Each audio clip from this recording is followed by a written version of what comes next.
आज मलाई पहिचानको बारेमा कुरा गर्न मन लाग्यो। एउटा समय यस्तो लाग्दथ्यो मलाई बच्चाको लागि घर बसेँ, कतै मेरो आफ्नो पहिचान त हराएको होइन। पछि सोचेँ अनि सोच्दै गएँ अनि सम्झेँ। सानोमा मलाई डुरमारीको नातिनी भन्थे। मेरो बाजेको पसलमा खुवा पाउँथ्यो, खुवा नेवारीमा डुरमारी। पछि मेरो ड्याडीले राइस मिल खोल्नुभयो, मिल साउको छोरी बने।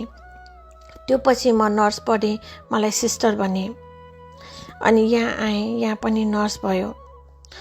सो जीवनसँगै मेरो पहिचान बदलिँदै गयो अनि मैले बुझेँ पहिचान एउटै कहाँ छ र समयसँगै बदलिने रहेछ। अहिले मेरो पहिचान अटिजम मम अनि म यो यात्रामा खुसी र गर्व खोज्दै अगाडि बढिरहेकी छु।